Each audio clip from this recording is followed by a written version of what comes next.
Centrale miahy ireo mpifindramonina sy ireo mpisokonenana ka manerana ny firenena tsirairay avy dia amposiny pamparay masina samy nangana vomera mifandray amin'ny vomera folo ihany roa ka eto Madagasikara zany dia tsina hoe vomera episkopaly miahiny ireo mpisokonenana sy ireo izay mpifindramonina efa taona raiky ray taona mahery avao zay no tena nanentanana indrindra tamin'ny fiangonana teto Madagasikara any amin'ny diosesy tsirairay avy ary efa samy miezaka ho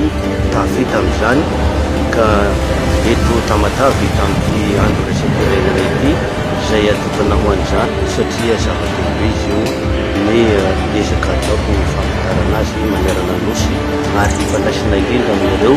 mpiara-monina sy mpiara-miasa ara-pahatsakana indrindra maneran-tany aloha amin'izao fotoana ny firenena maro dia voatry ny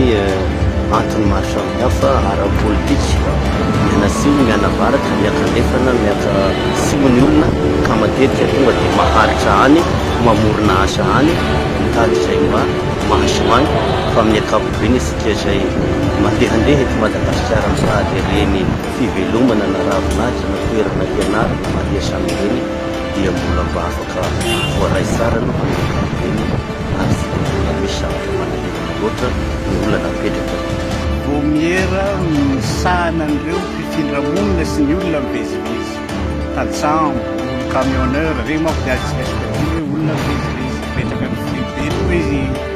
tamin'ny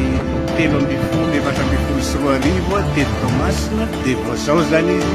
vao misy ny rafitra rehetrarehetra entina zany vomiera zany miatika ny didy manatretra zay ny ataoko hoe ainga vaovao zany ny fiangonana rehetra miezaka manatona